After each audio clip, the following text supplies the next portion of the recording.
नमस्कार साथियों, मैं हूं आपका दोस्त Ankit Tiwari, motivational speaker, business coach and financial trainer. मेरे दोस्त, आज की डेट में सबसे बड़ी प्रॉब्लम क्या है? हम पर्सनल लोन तो ले लेते हैं, सबसे ज्यादा इंटरेस्ट जो लगता है वो पर्सनल लोन पे लगता है।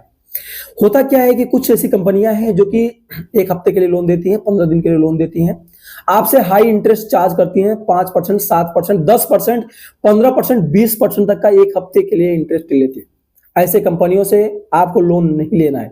लोन लेने से पहले आरबीआई एनबीएफसी से आपको देखना है सर्टिफाइड है या नहीं है। ऐसे कंपनियों को हालांकि आरबीआई एनबीएफसी ने रिजेक्ट कर दिया है, उनको जो है डिलिस्ट कर दिया है आरबीआई एनबीएफसी से।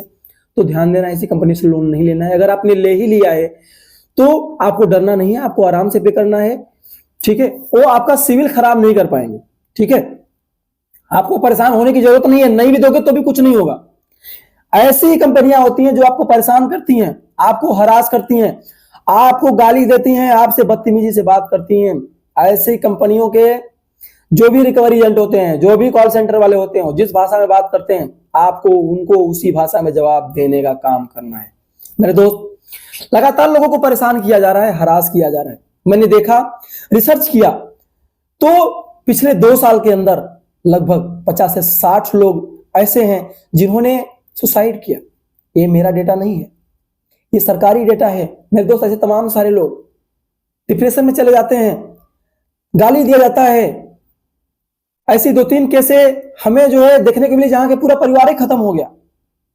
दोस्त, आपको डिप्रेशन में जाने की जरूरत नहीं है, परेशान होने की जरूरत नहीं है। पर्सनल लोन मतलब होता है unsecure loan.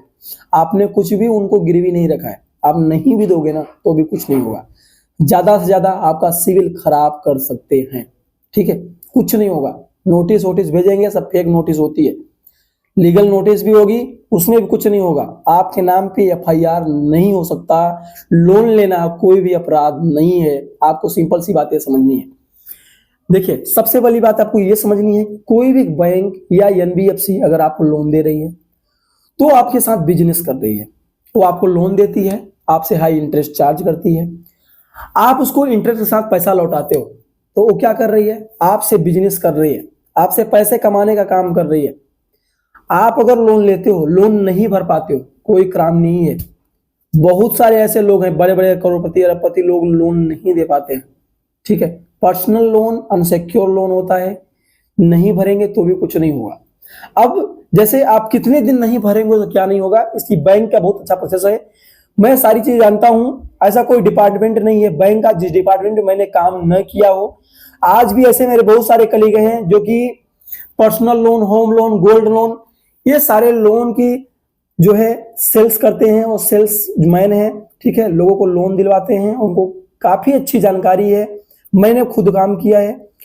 Loan recovery agent जो है कलेक्शन डिपार्टमेंट में हमारे जो है दोस्त लोग काम करते हैं, हमारे कलीग काम करते हैं।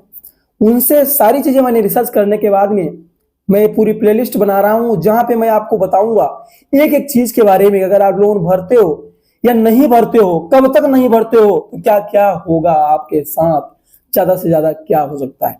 फाइनली इस वीडियो में मैं आपको इतना ही बता रहा हूं, कुछ नहीं होगा। 30 दिन तक अगर आप लोन नहीं भरते हो, 2 दिन तक, 4 दिन तक आप डिफॉल्ट करते हो पहली माई, तो आपका SMA 1 में केस जाता है, जिसके बोलते हैं स्पेशल मेंशन अकाउंट 1, ठीक है। उस केस में बैंक क्या करती है कि आपकी जो भी केस होती है वो उठा करके कॉल सेंटर को दे देती है। कॉल सेंटर वाले कॉल करते हैं, उनकी भाषा में बोलते हैं इसको DPD 0 to 30, जिसे अर्ली बकेट भी बोलते हैं। क्या बोलते हैं? अर्ली बकेट बोलते हैं। बैंक की लैंग्वेज है, सिंपल सी बातें समझना। 1 महीने तक लोन आप नहीं देते हो, ड्यू पर डेट होता है। DPD का मतलब ड्यू पर डेट, जितने दिन आप ड्यू करते चले जाते हो। इतनी बातें समझ में आ गई। अगर आप 1 महीने तक नहीं भरते हो तो फिर क्या होगा कि कॉल सेंटर 1 महीने लगातार आपको कॉल करेगी, 20 कॉल, 25 कॉल, 50 कॉल, लेकिन आपको परेशान नहीं होना है, हैरान नहीं होना है। मैं फिर आपको बोल रहा हूं, अगर आपके पास पैसे हैं तो लोन दे दीजिए, और ना आपका सिविल खराब हो जाएगा।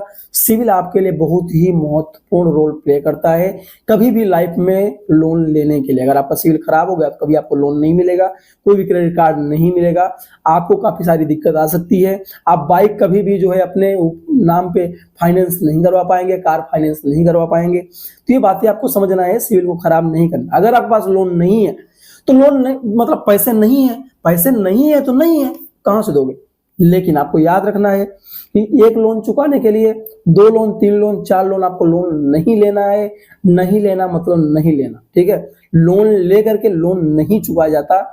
आपके पास जॉब नहीं है, जॉब करिए, जॉब करके पैसे चुकाइए, लेकिन आपको लोन लेकर के लोन नहीं चुकाना है। यहाँ आप इंटरेस्ट भर रहे हो, पेनाल्टी भर रहे हो, दूसरा लोन लोगे वहां भी नहीं भर पाओगे, वहां से भी कॉल आना स्टार्ट हो जाएगा, वहां भी तुम्हें पेनाल्टी लगेगी, वहां भी तुमको दिक्कत आएगी, वहां से भी कॉल आएगी और तुम ऐसे तुमको हरास करते लोग चले जाएंगे, तुम डिप्रेशन में आ जाओगे। ऐसे ही केस होती है जहां पे लोग सुसाइड करने मजबूर हो जाते हैं। मेरे दोस्त, आपको ऐसा कतई नहीं करना है, इस बात को हमेशा याद रखना है। इसके बाद में जैसे आप 30 डेज जब आप क्रॉस करते हैं तो SMA-2 में आपका केस जाता है, जिसे बोलते हैं स्पेशल मेंशन अकाउंट 2 में। उस केस में क्या होती है, बैंक आपका लगातार फॉलोअप लेते रहती है, हर दूसरे दिन, तीसरे दिन। इसी तरीके से जब 2 महीने क्रॉस होते हैं, तीसरे महीने में आप क्रॉस करते हैं, उसको बोलते हैं SMA-3 स्पेशल मेंशन अकाउंट 3, ठीक है। उस केस में क्या होता है कि उसे 30 to 90 DPD बोलते हैं। अब उस केस में सिंपल सी बातें आपके साथ ये होगी, बैंक फॉलोअप लेती रहेगी, लेकिन जैसे ही 90 दिन हो जाएंगे, 90 दिन के बाद में बैंक आपसे सेटलमेंट भी कर सकती है। बैंक आपका केस NPA में डाल सकती है। NPA का मतलब होता है नॉन परफॉर्मिंग एसेट। कहने का मतलब उसकी नजर में वो पैसा मर गया, नॉन परफॉर्मिंग हो गया, कोई परफॉर्म नहीं करेगा।